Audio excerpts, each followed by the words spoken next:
नमस्कार, आप देख रहे हैं आज तक। आपके साथ मैं हूं सईद अंसारी। कराची में दाऊद के बंगले से लगातार फोन किया जाता है और भारत में बजती है घंटी।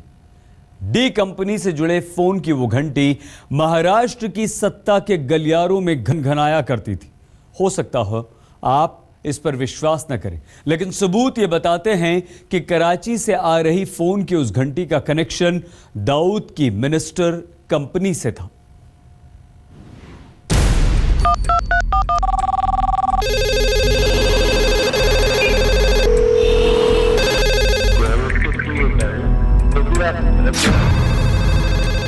जब डॉन के बंगले से हुआ फोन,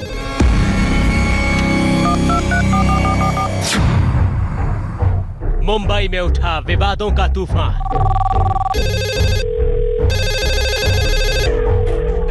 दुनिया जानती है कि कराची के क्लिफ्टन में है दाऊद का ठिकाना, लेकिन बहुत कम लोग ये जानते हैं कि दाऊद के बंगले से भारत में लगातार एक खास नंबर पर फोन किए जा रहे थे। तब कराची में दबे फोन के बटन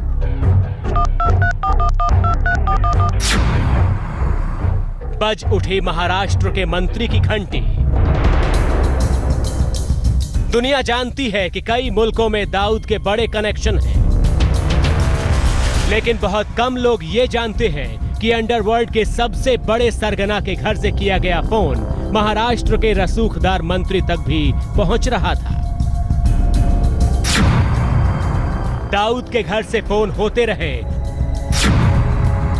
और महाराष्ट्र के मंत्री की घंटी बजती रही। जांच एजेंसियों को पता है कि दाऊद के कराची वाले घर पर लैंडलाइन फोन लगे हैं। खुफिया एजेंसियां ये भी जानती हैं कि क्लिफ्टन में दाऊद के ठिकाने पर लगे फोन के नंबर क्या है, लेकिन उन्हें ये नहीं पता कि वहां से महाराष्ट्र में किसी कद्दावर नेता को फोन किए जा रहे हैं।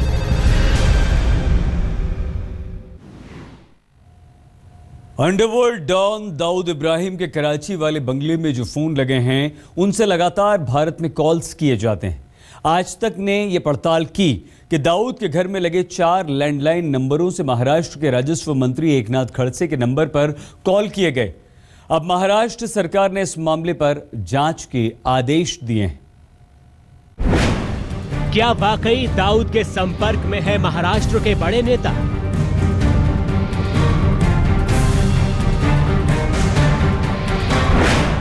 क्या डॉन के घर से महाराष्ट्र के मंत्री को किए गए कॉल?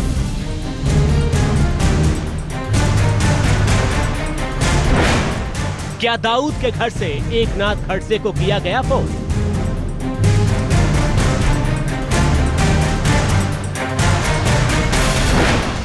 अब सामने आएगा डी कंपनी के इंडिया कनेक्शन का सच।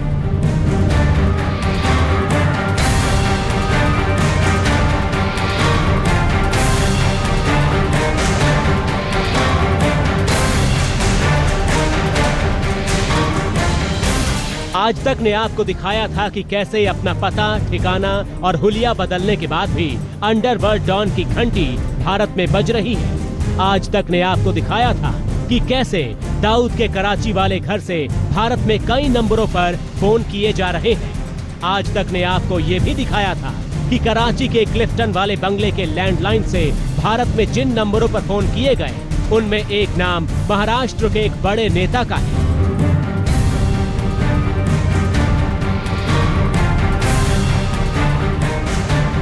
26 अप्रैल को आज तक ने जब ये खबर दिखाई थी, उस दिन हमने उस नेता का नाम नहीं बताया था, क्योंकि खबर दिखाए जाने से पहले उस नेता ने अपनी सफाई नहीं दी थी। लेकिन अब ये साफ हो गया है कि महाराष्ट्र का वो बड़ा नेता कौन था जिसके नंबरों पर दाऊद के घर में लगे फोन की घंटी बजा करती थी।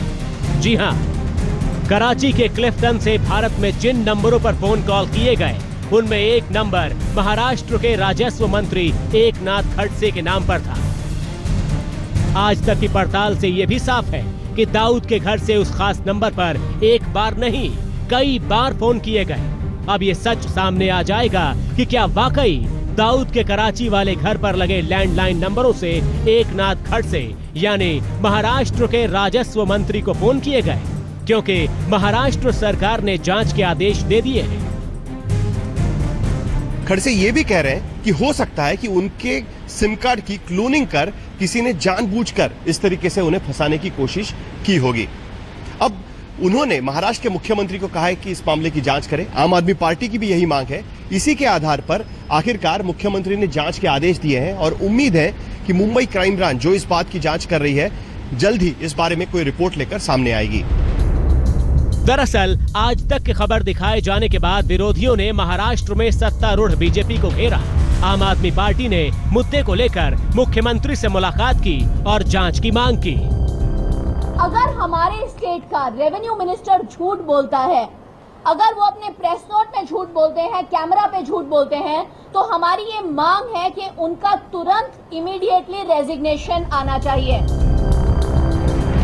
उधर डी कंपनी से कनेक्शन को लेकर और दाऊद के घर से आए फोन कॉल्स को लेकर एकनाथ खड़से तमाम आरोपों को खारिज कर रहे हैं। महाराष्ट्र के राजस्व मंत्री ने पहले कहा कि उनका फोन 1 साल से बंद था, लेकिन बाद में ये दावा किया कि उनके फोन से ना कोई अंतर्राष्ट्रीय कॉल किया गया और ना ही अंतर्राष्ट्रीय कॉल रिसीव किया गया। जहाँ तक मेरा सवाल है, मैंने किसी से भी इंटरनेशनल कॉल से मतलब दाऊद से तो बिल्कुल नहीं बात की नहीं है और ये मुझे हमारे कंपनी ने भी लिख के दिया है। अगर आपको ऐसा लगता है तो कंपनी के रिकॉर्ड में तो आना चाहिए कि नंबर पे जाना चाहिए करके। हो सकता है कि इसमें से क्लोन भी किया हो, हैक भी किया हो, अभी तो बहुत सारी आए हैं और इसमें जो सत्य है वो दुनिया के सामने आना चाहिए। लेकिन आम आदमी पार्टी खड़से के दावों को बेबुनियाद बता रही है। आज तक ने अपनी पड़ताल में ये सच दिखाया कि कैसे दाऊद के घर पर लगे 4 लैंडलाइन नंबरों से एकनाथ खड़से के नाम पर रजिस्टर्ड नंबर पर कॉल किए गए। अब महाराष्ट्र सरकार की जांच के बाद ये साफ हो जाएगा कि क्या वाकई एकनाथ खड़से 1 साल से उस नंबर का इस्तेमाल नहीं कर रहे थे या फिर हकीकत कुछ और है। मुंबई से मयूरेश के साथ संजय बरागटा और राहुल कंवल, दिल्ली आज तक।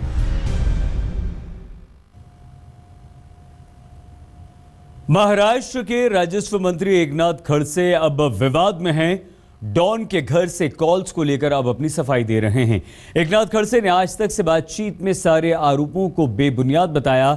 महाराष्ट्र के राजस्व मंत्री से बात की है हमारी संवाददाता रोहिणी स्वामी ने। हमारे साथ एकनाथ खड़से साहब है, हमसे बात करने के लिए बहुत शुक्रिया सर। सवाल यही उठ रहा है कि आम आदमी पार्टी के लोग कह रहे हैं कि जो फोन कॉल्स जो फोन नंबर था वो आपके ही नाम पे है और कॉल्स उसी पे आ रहे थे दाऊद इब्राहिम की तरफ से। देखिए, फोन नंबर तो मेरा ही है। वो नंबर जिसमें कॉल किया जा रहा था और जो नंबर वो है कि ये जो नंबर दिया जा रहा है वो मेरा ही नंबर है। करीब 1 साल से ये फोन नंबर स्विच ऑफ है। उसका सिम कार्ड भी खराब होने के कारण बंद था, पर ऐसा उसमें से 1 महीने पहले ये न्यूज़ गुजराती पेपर में आई थी और जब ये न्यूज़ आई उसमें मेरा नंबर बताया गया। उस समय मैंने हमारे स्थानीय पुलिस से एक लेटर लिख के इसकी छानबीन करने के लिए मांग की। क्यों? कि वो जलगांव का नंबर है, मेरे यहाँ एरिया का नंबर है। तो वहाँ से जो कंपनी आइडिया, वो आइडिया कंपनी से CDR डिटेल रिपोर्ट लिए, उसमें से उनका लेटर लिया है कि इसमें कोई इंटरनेशनल कॉल किया गया है या नहीं किया गया। ठीक है। जो आइडिया कंपनी है उन्होंने राइटिंग में हमें भेजा कि इस नंबर से कोई भी इंटरनेशनल कॉल किया भी गया नहीं, इस पर आया भी नहीं। तो ये जो आम आदमी पार्टी कह रही है कि उन्होंने जब जांच की और ये आपके नाम से आ रहा है और उसमें उन्होंने जो डिटेल्स भी मांगी बिल से वो भी दिख रहा है कि एक्टिव है, तो उस पर आप क्या प्रतिक्रिया देंगे? मेरी प्रतिक्रिया ये है कि कोई हाइक भी कर सकता है, ऐसी बात नहीं है। पर सबसे पहली प्रतिक्रिया मेरी ये रहेंगी, आम आदमी को मीडिया में जाने से पहले पुलिस में एप्लीकेशन दे के इसके छानबीन करने की मांग करते तो अच्छा रहता था। ये लोग मीडिया में नहीं आते हैं पहले नाम कमाने के लिए, बाद में फिर मेरी अभिमान रहेगी। इतना बड़ा दाऊद का आरोप है, दाऊद से संबंध पड़े तो दुनिया जिसको ढूंढ रही है, दुनिया थक गई, अमेरिका थक गई उसको ढूंढते, वो मेरे से कांटेक्ट कर रही है तो बड़ी बात है। और इसलिए इसने पहले पुलिस में जाना चाहिए कि इसकी छानबीन करो। ये तो बड़ा देशद्रोही गुनाह है, गंभीर है। ये तो दाऊद के साथ संबंध रखना भी बहुत बड़ा गुनाह है और इसलिए मैं उनसे यही करूंगा कि पहले पुलिस के पास जाओ। महाराष्ट्र पुलिस ने ये भी बताया है कि हमारे पास आएंगे तो हम छानबीन करेंगे। महाराष्ट्र पुलिस पर इनका विश्वास नहीं होगा तो कोई और एजेंसी दिल्ली के जाओ। आम आदमी पार्टी अब महाराष्ट्र के राजस्व मंत्री एकनाथ खड़से का इस्तीफा मांग रही है और एकनाथ खड़से विवाद में हैं। करीब 1 महीने पहले आज तक ने गुजरात के एक साइबर एक्सपर्ट की मदद से यह खुलासा किया था कि दाऊद इब्राहिम के घर से एक रसूखदार नेता के नंबर पर फोन किए जाते हैं।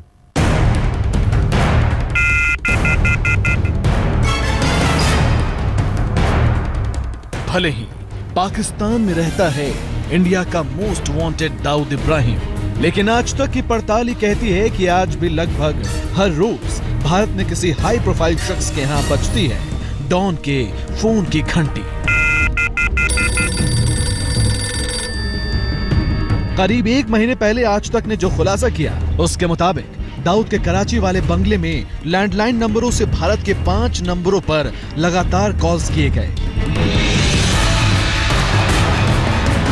D13, block 4, sector 5, Karachi development authority, Clifton, Karachi.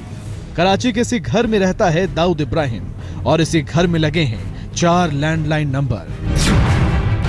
पहला फोन नंबर, दूसरा फोन नंबर, तीसरा फोन नंबर और चौथा फोन नंबर।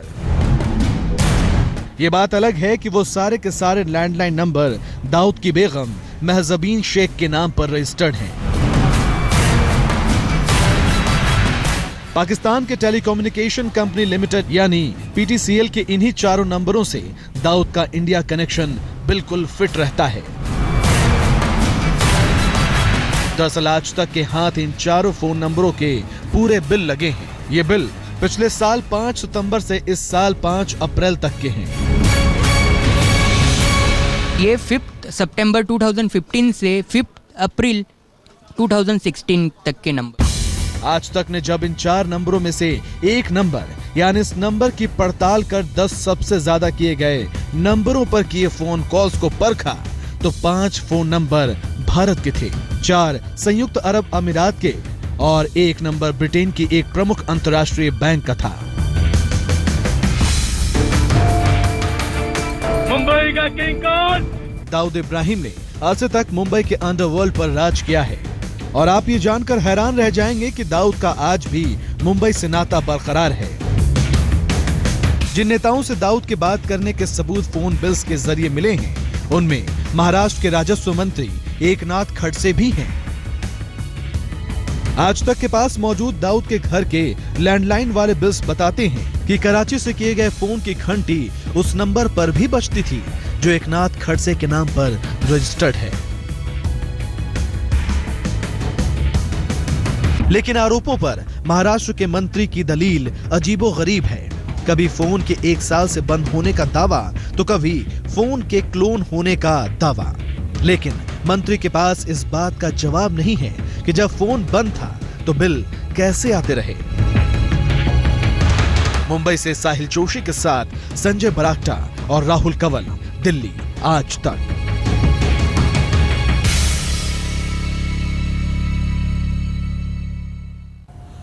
असल में अंडरवर्ल्ड डॉन दाऊद इब्राहिम ने अपने घर पर लगे लैंडलाइन की डिटेल्स खुद ही टेलीफोन कंपनी से मांगी थी और जब कंपनी ने पूरी डिटेल्स भेजी तो हैकर मनीष ने उसे हैक कर लिया और फिर पूरा सच सामने आया। दाऊद की इन 2 तस्वीरों के बीच उम्र का एक लंबा फासला गुजर गया। दाऊद का चेहरा बदल गया, पता ठिकाना बदल गया, नहीं बदला तो इंडिया कनेक्शन। जी, दाऊद के क्लिफ्टन स्थित घर के लैंडलाइन नंबरों से खुलासा हुआ है कि दाऊद आज भी भारत बात करता है, लेकिन जिन 4 नंबरों से दाऊद अपने इंडियन रिश्तों को बनाए रखता है, उनका खुलासा किया है वडोदरा के इथिकल हैकर मनीष भंगाले और उसके साथी जयेश शाह ने। जो 10 नंबर हैं जिसमें दाऊद के नंबर से फ्रीक्वेंटली कॉल गए हैं, जिसमें से 5 नंबर इंडियन हैं, कुछ 4 नंबर दुबई के हैं और 1 नंबर यूके की बहुत बड़ी बैंक का है। मनीष और जयेश ने जब PTCL की वेबसाइट से हैकिंग के जरिए हासिल दस्तावेज आज तक को मुहैया कराए तो पहले तो हमने देश के प्रमुख जांच एजेंसियों से पता किया कि क्या ये नंबर उनके पास हैं और उन्होंने भी माना कि ये 4 नंबर उन नंबरों में से हैं जिनकी लिस्ट खुफिया एजेंसियों के पास है और जिन नंबरों के दाऊद के होने का पूरा शक खुफिया एजेंसियों को भी है। लेकिन सवाल ये था कि क्या PTCL की साइट से दाऊद के घर के फोन नंबरों का बिल एक्सेस करना इतना आसान है? हमने मनीष से ये समझने की कोशिश की कि उन्होंने ये कैसे किया। सबसे पहले तो हमने ऑफिशियल वेबसाइट ओपन कर दी है PTCL की, ठीक है। यहाँ पे मैं जैसे ही बिल के PTCL मतलब पाकिस्तान टेलीकॉम, राइट। और जैसे इनकी जो मेन टेलीकॉम कंपनी है पाकिस्तान की, और जैसे ही मैं यहाँ पे क्लिक करता हूँ, मुझे लैंडलाइन बिल के बारे में इंफॉर्मेशन चाहिए, तो ये मुझसे 2 क्वेश्चंस पूछता है। पहला क्वेश्चन तो ये पूछता है कि आप यहाँ पे जिस नंबर का आपको बिल चाहिए वो नंबर एंटर करें, और उसके बाद अकाउंट आईडी। तो अकाउंट आईडी तो मैंने ले लिया था, जैसे मेरे पास नंबर आए वैसे मेरे पास अकाउंट आईडीज भी आ गए थे। दाऊद की बीवी महजबीन के नाम से दर्ज चारों फोन नंबर साबित करते हैं कि दाऊद ने अपनी बीवी को मोहरा बनाया है। लेकिन अब दाऊद के फोन बिल्स की हर डिटेल न केवल उसके इंडिया कनेक्शन का खुलासा कर रही है, बल्कि उसके राजनीतिक संबंधों की तरफ भी इशारा कर रही है। हम लीड्स दे सकते हैं, उस लीड्स पर सरकार किस तरीके से एक्ट करती है उस पर निर्भर करता है। लेकिन अभी इस आपके जो तहकीकात जो आपने किए हैं वो भी इसलिए पॉसिबल हुआ है क्योंकि अभी ये साइबर स्पेस जो है आपको ये इतनी फैसिलिटी उसने दिया है। इतना तो तय है कि दाऊद भारत में रह रहे अपने परिवार वालों से नियमित संपर्क में है, और इन्हीं नंबरों से खुलासा हुआ है कि दाऊद अपनी और अपने परिवार की सुरक्षा को लेकर खासा चिंतित है, क्योंकि दाऊद के नंबरों से जिन 10 नंबरों पर लगातार फोन किया गया उसमें 4 UAE के हैं, और UAE में ही एक नंबर जानी मानी सुरक्षा फर्म का भी है जो बड़ी बड़ी हस्तियों को प्राइवेट सिक्योरिटी मुहैया कराती है। क्या खुफिया एजेंसियों को ये नहीं पूछना चाहिए इन लोगों से कि आखिरकार दाऊद के क्लिफ्टन कराची लैंडलाइन से इन्हें आए दिन टेलीफोन कॉल क्यों आते हैं? उनके आपस में बीच में बातचीत क्या होती है? संजय बरागटा के साथ राहुल कंवल, दिल्ली आज तक। और अब खबर ISIS के प्रोपेगेंडा वीडियो की। भारत के खिलाफ ISIS के आतंकवादियों ने जारी किया है एक प्रोपेगेंडा वीडियो। अरबी भाषा में 22 मिनट के इस वीडियो में भारत के खिलाफ बगदादी के आतंकवादियों ने उगला है जहर। इनमें ठाणे से सीरिया पहुंचा इंजीनियरिंग का स्टूडेंट फहद तनवीर शेख भी शामिल है। इन आतंकवादियों ने दी है भारत में बड़ी तबाही मचाने की धमकी।